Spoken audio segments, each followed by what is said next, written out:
seja muito bem-vindo. Obrigado. Que a gente possa aprender muito contigo. Imagina. Obrigado, Simone, Rodrigo, Rafa e todos vocês aí. Eu que estou feliz de estar aqui. Eu estava dizendo hoje para o pessoal de Novo Hamburgo, ali no almoço, né? Tirar minhas anotações. Que depois da eleição eu voltei a pegar ar, porque realmente depois que a eleição virou um processo também pelas redes sociais, quem trabalha profissionalmente com isso realmente virou 24/7. Porque o adversário posta lá uma crítica às 9h. Tu tem que atender o teu cliente às 9h30 e decidir se responde, se não responde, e é ação judicial, e é fake news, e é derrubar os meus windmill. É uma confusão. Mas é uma alegria fazer eleição também, quem encara como uma competição desse jeito e tal.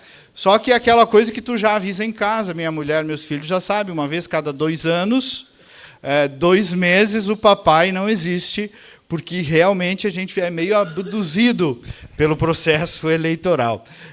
E quando termina é bom também, né? Porque volta, quando ganha é bom demais. Porque eu não sou daqueles técnicos assim que fazem eleição e não se envolvem. Eu me envolvo. Até porque eu sou meio posicionado, e aí quem não gosta muito das minhas posições já não me procura, o que dá uma facilitada no serviço. Esse ano até me procurou um, meio radical, assim, de esquerda. Me procurou não, procurou a empresa. Aí eu estranhei, né, disse para o meu diretor de comunicação política, tem certeza? Não, veio, gosto da Critério e tal. Aí um dia estou em casa, estava no Anchieta até buscando minhas crianças. Aí o cara começou a me seguir nas redes sociais. Aí eu disse, Juliano, o cara começou a me seguir nas redes sociais. Aí no dia seguinte ele disse, chefe, o candidato desistiu de nós que viu. Então está resolvido. Perdeu a eleição, bem feito para ele.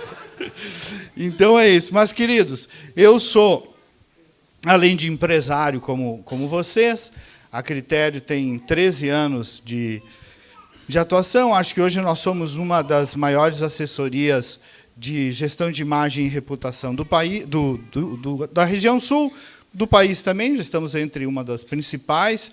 85% do nosso cliente é corporativo, institucional. 25% é da área política. Eu sou jornalista, advogado, sou sócio fundador da Critério. Meu outro salário é como conselheiro da Federação, mentira. E o outro é como vice-presidente da Associação Comercial de Porto Alegre. Mais outra renda. Tive o privilégio de ter uma passagem também por governos. Eu fui chefe da Casa Civil no governo do governador Sartori e secretário de Estado de Comunicação. Então, me ajudou a seguir essa jornada. Aqui está um pouco, enfim, das menções que eu já fiz. Aí os conteúdos que a Simone fala, quem quiser procurar nas minhas redes sociais, eu posto diariamente, também mando pelo WhatsApp, faço comentários diários na Rádio Bandeirantes, na TV Bandeirantes, também todas as semanas. Quem quiser seguir meus conteúdos aí, fica convidado. Normalmente sobre política, comportamento, economia, aqui sobre a Critério. Já falei um pouco também. Hoje nós somos uma equipe de umas 42, 43 pessoas, com a sede em Porto Alegre, São Paulo, Florianópolis e uma operação também em Santa Catarina. A gente lida com planejamento de comunicação, geração de conteúdo, assessoria de imprensa, gestão de crise de marcas, né, que é uma...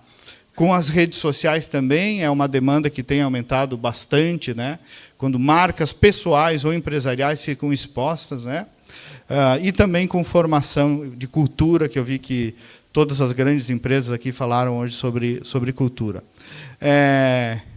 Abri uma empresa, plantei uma árvore, fiz um filho, escrevi um livro. Estou ficando velho.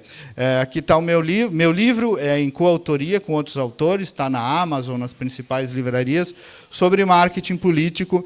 Quando a gente estuda marketing político de verdade, a gente, no fundo, está estudando sociologia, economia. Isso é o bonito da política, né? Porque ela perpassa todas as áreas. Mas o nosso assunto de hoje aqui, provocados pelo presidente Rodrigo é para falar disso que a gente está chamando de ressignificando o nosso papel na sociedade, né? Ressignificar, até para não ficar uma palavrinha bem da moda, né? Que está se usando bastante, ressignificar, né? Ressignificar vem de significado, né? Significar nada mais, nada menos é do que a importância que a gente dá para uma coisa. Qual é a importância maior ou menor que aquela coisa tem para mim? Esse é o significado meu em relação a alguma coisa, né? Ressignificar pode ser criar um novo significado sobre alguma coisa ou, eventualmente, recuperar o significado a partir de uma visão, de uma experiência nova na sua vida, né? Eu, por exemplo, tive uma empresa antes da Critério, quebrei. Jornalista não gosta de número, não gosta de fluxo de caixa, não gosta de balancete, e eu não gostava e me dei mal. Na minha nova empresa, o fluxo de caixa, o balancete, o DRE, o EBIT, tudo tomou um novo significado, porque, embora eu não goste, eu sei que é importante, ou seja, uma nova experiência recuperou o significado do balancete, que, na verdade, sempre foi o mesmo. Então, a importância da gente dar as equivalências que as pessoas, que cada assunto precisa, né? Ressignificar tem uma dimensão própria, o que é importante para mim, o que tem um significado para mim, pode não ter um significado para outra pessoa, o que me dá uma satisfação pode não estar gerando nenhum resultado social. Então, quando a gente fala de participação social, do nosso papel na sociedade, nós estamos falando desta dimensão externa. Então, eventualmente, não é só de gosto, do que nós achamos, queremos e gostamos. É o que os senhores fazem aí todo dia no associativismo, é agir de modo que dê resultado, né? Participar, é disso que nós estamos falando. Para falar de participação, entender a participação social, nós temos que entender a sociedade, e para entender a sociedade, que é um conjunto de indivíduos, nós temos que entender um pouco o indivíduo, né? E aqui e não vai ser aqui que nós vamos superar esse assunto, né? Mas eu estou entrando na pergunta mais profunda da filosofia humana, que é compreender o homem, quando coloco aqui no sentido do ser humano, o que é o homem? O que é o ser humano? Na verdade, para entender qual é o nosso papel na sociedade, qual é o significado do nosso papel na sociedade, primeiro nós temos que entender quem somos nós. Que coisa é essa que sou eu? Essa realidade de corpo, tocável, de espírito, digital, não tem nenhuma igual. Rosto, reconhecimento facial, não tem nenhum igual. Então, isso é incrível, incrível. Que coisa é essa que estou eu aqui no Recanto Maestro, nesse dia, nessa hora? Que história é essa do ser humano? Que raio eu? Sou corpo? Sou matéria? Sou espírito? Tem vida depois daqui? Não tem? Ressurge? Não ressurge? É a pergunta mais importante da vida, de todas as religiões, de todas as filosofias, e sobre a qual a gente não para muito para pensar, porque a gente vai indo, vai levando, acreditando aleatoriamente no que cada um quiser. Bom, quem sou eu? E o segundo, qual é a finalidade da minha existência? Pô, mas que raio eu estou fazendo aqui? Qual é a finalidade de eu estar aqui nesse plano terreno, hoje, ano de 2024? Tenho missão? Tem um sentido? O sentido é transcendental? Eu vou ter que descobrir aqui, é o meu trabalho? É a minha participação social? Qual é o sentido da minha existência? Que é outra grande pergunta, e as filosofias dão, para cada uma dessas perguntas, milhares de respostas. Duas grandes dimensões, eu só vou entrar em duas dinâmicas, que isso aqui, evidentemente, que não é uma palestra, isso aqui é uma faculdade inteira. Mas as filosofias ficam muito em torno dessas duas dimensões sobre a composição do ser humano, sobre a dimensão material do ser humano e sobre a dimensão material. Então, a dignidade do homem, para quem entende o homem como uma realidade material, está na matéria, no corpo. Corpo tocável, no sangue, corpo, somos matéria, portanto, dá-lhe de comer. É uma crença muito baseada nas filosofias materialistas, do próprio socialismo, né? O ser humano é matéria, corpo, dá de comer, a liberdade de pensamento, de crenças, a liberdade moral é relativizada, porque eu acredito que o ser humano é apenas matéria, ele morre e a vida acaba. Ah, isso é teoria. Não, vejam como isso é importante. Porque se eu acredito que um homem é apenas matéria, corpo, morri, acabou tudo, se eu der de comer para esse homem, eu estou lhe dando dignidade, liberdade, desenvolvimento moral, busca da verdade, isso tudo fica relativo para quem acredita apenas na dimensão material do ser humano. E muitos crimes foram cometidos a partir desta crença de que o homem é apenas matéria. A outra dimensão é a dimensão espiritual. Aqui a gente poderia chamar transcendental, a dimensão etérea, digamos, envolvendo as dinâmicas da alma, do espírito, das emoções, das coisas que não dá para tocar, né? Da liberdade do pensamento. O corpo existe, aquela história que o corpo existe para levar o cérebro passear. E aí? O que a gente é? A gente é uma realidade corporal ou a gente é uma realidade espiritual? E a outra grande discussão filosófica eterna é essa também. A dimensão individual do homem, e aqui está muito, né, o liberalismo, as dimensões do indivíduo, que são também, tá na filosofia cristã e tal. Cada pessoa é única, exclusiva, insubstituível, e a vida de uma pessoa vale tanto quanto a vida de outra, e a vida de uma pessoa vale tudo. Portanto, o homem, cada pessoa tem uma dignidade em si. E em si, como indivíduo, tem a livre iniciativa para se desenvolver, para crescer, para tomar suas próprias decisões, para formar sua família. É um jeito de olhar. A dimensão social é a nossa inclinação à socialização, à convivência, ao associativismo. Duas dimensões que existem, se complementam, concorrem. Como é que elas se dão, né? Por isso que eu coloquei ali. Isso é teoria ou é prática? É pura prática, embora pareça teoria.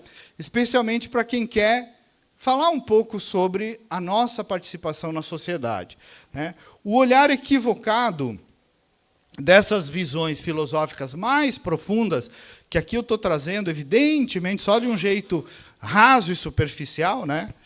Mas as visões equivocadas, as respostas equivocadas para esses problemas, nos levaram a alguns perigosos ismos, né, da história da humanidade, que estão presentes até no nosso dia a dia de hoje, no comportamento dos nossos filhos, nos equívocos da política, nos equívocos do dia a dia, né? Quem acredita excessivamente na dimensão materialista, material do homem, pode cair no materialismo e na ideia de que o homem se satisfaz apenas com o benefício financeiro. Às vezes tem empresário que pensa assim, né? Paga o jaguané do funcionário e o resto está resolvido. E veja que hoje a preocupação das empresas com a qualidade de vida, com o clima organizacional e tal. Eu até gosto, quando falo com empresários, tinha um filósofo que escreveu, né, o Brasil, às vezes, glamoriza um pouco quem tem dinheiro, né? Quem tem dinheiro começa a ser chamado de doutor. E ok. Mas, às vezes, não quer dizer. Sabe por quê? Ele conta a história de um empresário de bananas. Um empresário que era um cara desqualificado, mal educado, estupidão em casa e tal, mas ele começou a plantar banana e deu certo. E aí plantou mais banana, não tinha concorrência, abriu o mercado, ele era competente naquilo que ele fazia, E foi criando, e foi crescendo rico, foi ficando rico, vendendo cada vez mais banana, e se transformou em doutor. E ele era um grande especialista em banana. Mas, de resto, ele era burro, arrogante, mal educado, né? Então, esta humildade de compreensão do universo, mesmo depois que a gente fica rico, que não é o meu caso, é bem importante, porque o dinheiro não dá autoridade também, né? O material não dá autoridade. E, às vezes, os senhores empresários fazem grandes burradas, se omitem, se equivocam. Olha, eu lido com muito grande empresário. Às vezes, as leituras políticas de alguns deles são lamentáveis. Mais tristes do que a minha funcionária lá de casa, que é mais crua, mais verdadeira, mais popular. Porque é igual lá a Casa Civil, né? Quando tu está lá nesses cargos, o presidente da federação, é um perigo isso. A gente tem que se ajoelhar todo dia e pedir humildade. Porque, quando vê, a gente está achando até que é bonito. Essas posições nos colocam, né, Rodrigo, numa opulência de elogio. Para ti pode ser, né? Eu já não acho tanto. Assim. Essas posições nos colocam numa opulência que daqui a pouco a gente começa a se cegar mesmo de verdade. Isso vale para todos nós aqui, porque quem está aqui é liderança. Então, enfim, não dá para acreditar só no dinheiro, né? Penso eu. Senão, tira a dimensão moral, tira a dimensão da liberdade de opinião. A outra coisa também é o espiritualismo, né? Que está um pouco em moda aí. E aí, né? A turma aí tem uma nova era que está pegando uma gurizada jovem, que não quer ter carro, também não quer ter trabalho, que dá, né? Uma delícia. É isso, não, uma visão assim completamente de um mundo imaterial.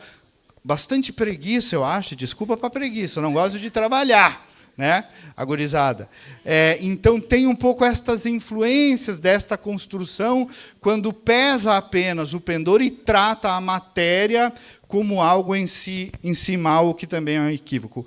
O individualismo, né, que é tratar a ideia do cada um por si, né, quando o culto, o indivíduo, tende ao egoísmo, né, não enxerga o outro, não enxerga um ciclo de irmandade, né, não vê um papel social das pessoas e das empresas. Então, a falta dessa visão solidária, né?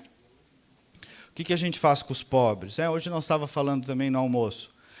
O que a gente faz com um deficiente físico que foi parido por uma mãe drogada?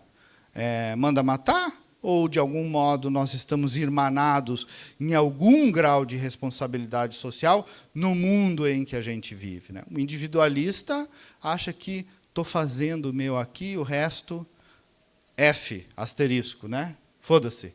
É isto. E, às vezes, se a gente não se cuidar, a gente vira meio isso.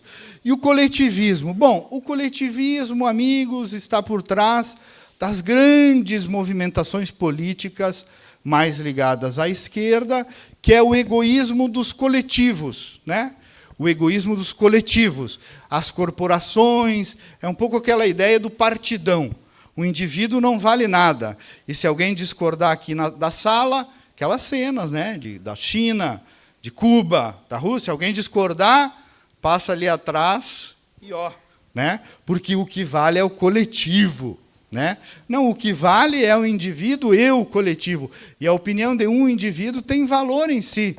Aquela coisa, primeiro o indivíduo, depois o coletivo. Não sei, nem sempre. Se o cara estiver falando, por exemplo, que não quer aceitar uma posição por questões da família, eu acho digníssimo que a posição do indivíduo se sobreponha ao coletivo, porque é assim que tem que ser, né? Então, só para ver como essas coisas têm absoluta importância na nossa vida. Bom, as respostas que vieram mais adequadas para aquelas dúvidas e dimensões sobre o que é o ser humano, diz que eu resumi aqui no humanismo, nas visões humanistas, que estão na base da nossa cultura brasileira, gaúcha, judaico-cristã e outras derivações mais. O que diz o humanismo para aquelas grandes perguntas? O ser humano é uma dimensão, tem uma dimensão material e espiritual, tem uma dimensão individual e social. Nós somos a complementariedade dessas aparentes dicotomias. Nós somos as duas dimensões. E precisamos perceber as duas dimensões. Se nós somos corpo, a gente precisa de alimento. Se a gente é espírito livre, precisa de liberdade. Portanto, o corpo completa o espírito completa o corpo. De algum modo, as visões humanistas convergem nessa percepção do ser humano, nessas duas realidades, corpo e espírito. Se o ser humano é indivíduo, ele precisa ser provido de autonomia, que é uma briga nossa direta, né? Liberdade individual, livre iniciativa. Está aqui, na visão da força do indivíduo. Um homem só sozinho, uma mulher só sozinha, já faz um monte de coisa.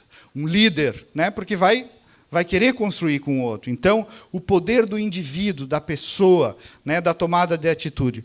E se é coletivo também, se é um ser social, ele precisa de convivência. Então, o indivíduo completa o coletivo e o coletivo completa o indivíduo. É mais ou menos nessa dimensão que se escrevem aí nos últimos séculos todas as cartas sobre dignidade da pessoa humana.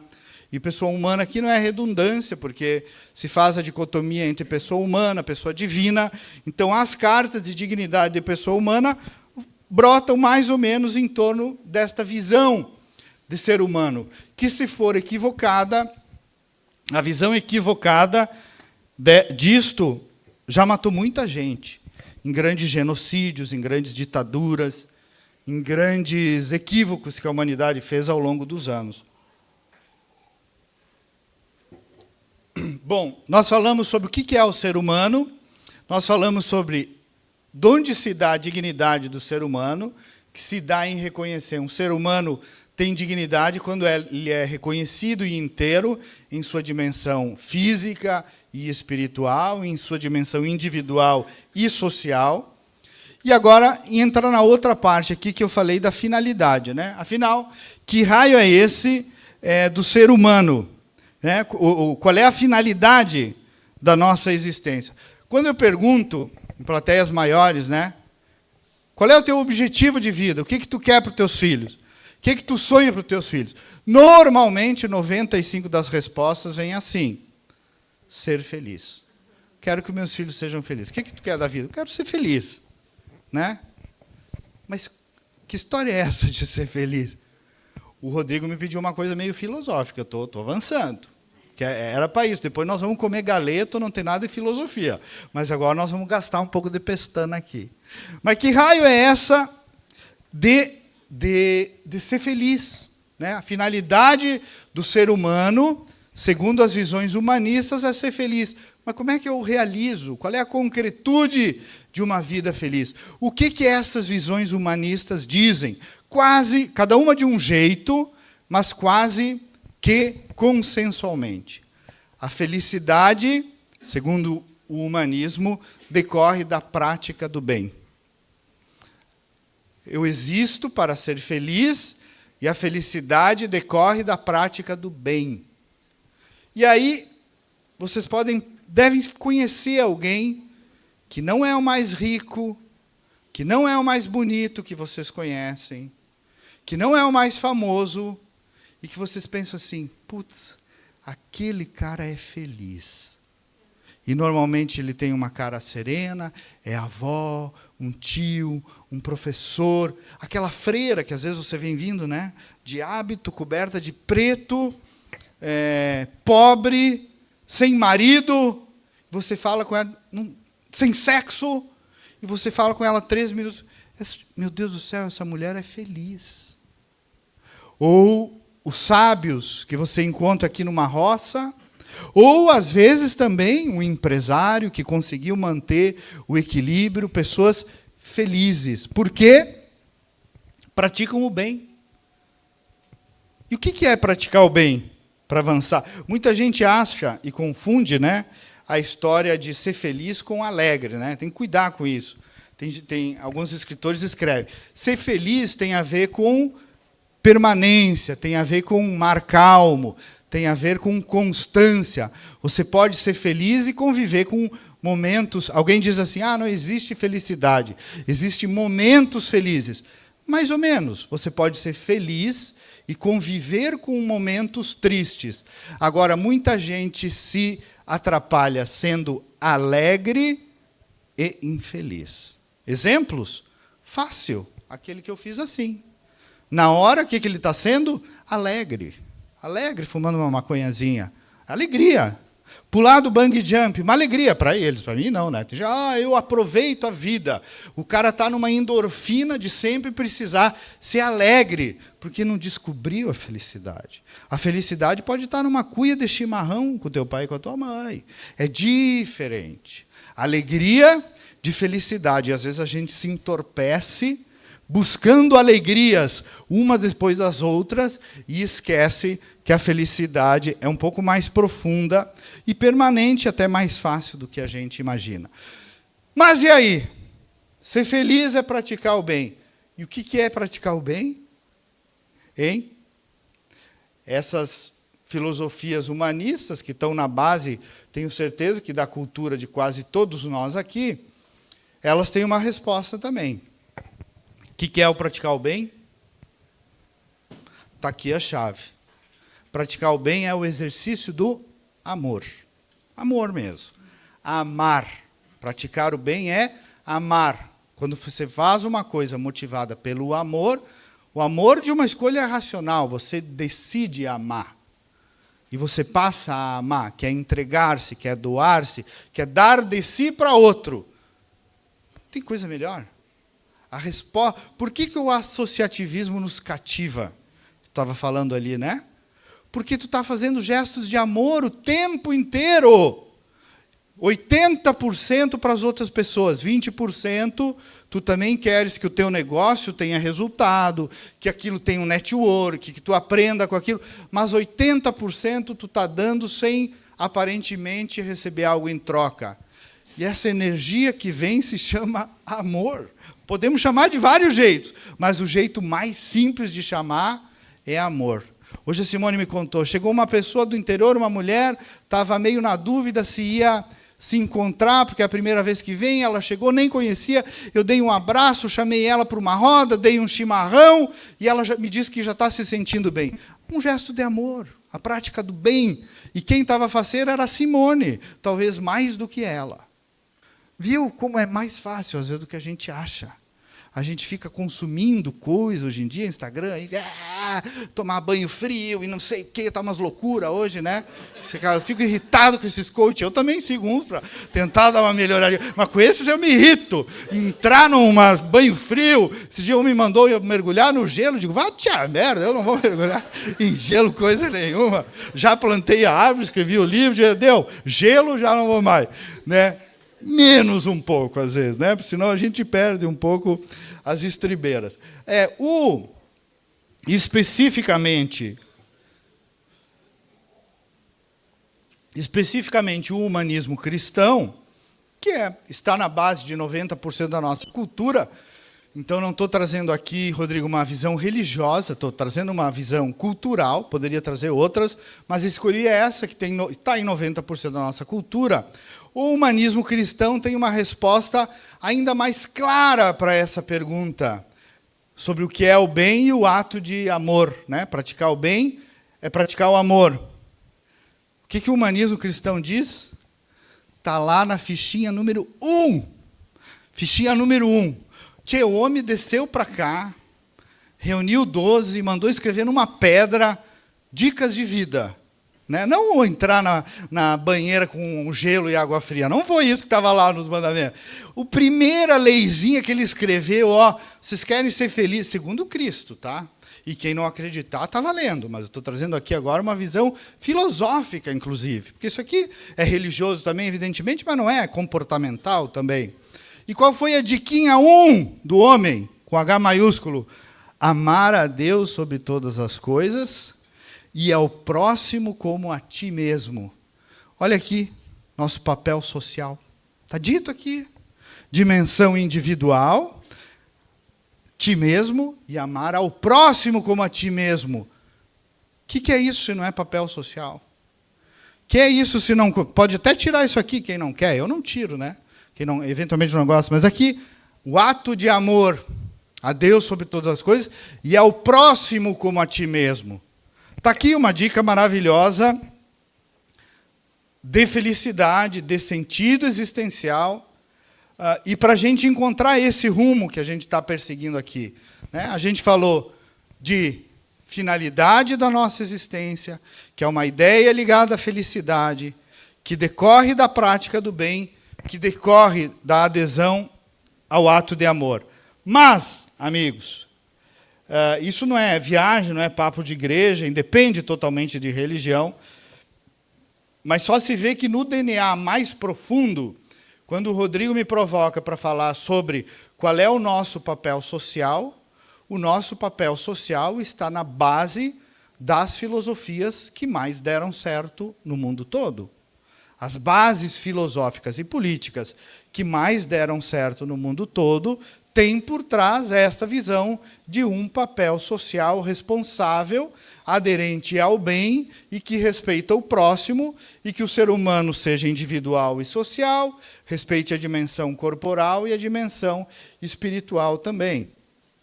Então, na dimensão do que a gente quer aqui, né, do serviço ao social, da participação social, do nosso papel na sociedade, aí vem a ideia do bem comum. Nosso papel na sociedade é servir ao bem comum. Como é que eu exercito este amor na dimensão social? Servindo ao bem comum, que é o que todas as gurias aqui, o guri, está lá o guri, relatou, guri é elogio, tá? Com todo respeito, e as gurias também. Tudo que eles relataram aqui antes, estão fazendo o bem comum, estão fazendo ativação social, né? Uma parte da filosofia chama isso de amor social. Está escrito. É ato de amor também. É ato de ganhar dinheiro, é ato de melhorar as empresas, é ato de gerar emprego, mas tem, no fundo, o DNA do amor. Isso é bacana demais, porque a gente acha que só está fazendo balancete, ganhando dinheiro, e está mesmo, e tem que cuidar. Né? Eu cuido agora toda semana, eu olho. Tem dado certo, graças ao bom Deus. Aprendi esse negócio. Mas tem amor por trás, e aí isso vai mais longe. Né? Eu trouxe aqui, o que é essa história do bem comum? Né? O bem comum é um conceito bem da ciência política, às vezes é difícil de compreender. Eu trouxe aqui 3 frases, só para compartilhar sobre definição de bem comum. Né? O bem comum consiste no conjunto de todas as condições de vida social que favoreçam o desenvolvimento integral de cada pessoa. Foi do Papa João 23. Olha que interessante aqui, se não é exatamente o que a gente estava falando. Bem comum, dimensão social do ser humano. Né? O homem social, ser humano social. Consiste nisso, para o desenvolvimento integral de cada pessoa, o indivíduo.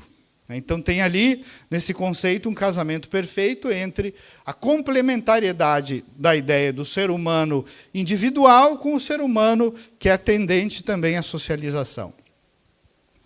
Essa é do Gandhi, né? É uma frase mais simples, mas é interessante, porque ela instiga: a verdadeira fonte dos direitos é o dever. Se todos cumprirmos os nossos deveres, ninguém precisará clamar por seus direitos. E, por último, eu trouxe uma bem clichê, mas que é boa demais, por isso que ela resiste até hoje, saudando as eleições norte-americanas, que é a do Kennedy, né? Que é bem comum, né? Velha e boa frase, né? Não pergunte o que o seu país pode fazer por você. Pergunte o que você pode fazer pelo seu país. Puta, é uma frase maravilhosa. Tanto é que ela está aí até hoje, né? E aí, amigos, a gente entra, estou me encaminhando para a conclusão, Voltei para trás, Chico. Voltei bastante. Um pouco aqui na ideia também do que seja interesse público, né? dialoga essa ideia do bem comum, dialoga também com a ideia do interesse público, da gente sempre ter uma vigilância para enxergar onde está o interesse público, onde está o interesse do que na ciência política a gente chama do homem médio, né?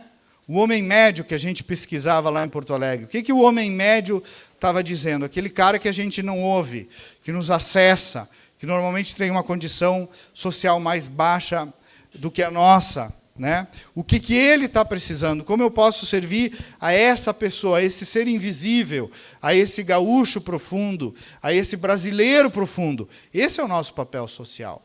Mais do que ficar apenas também nas nossas bolhazinhas, porque aí também nós podemos virar coletivistas, né?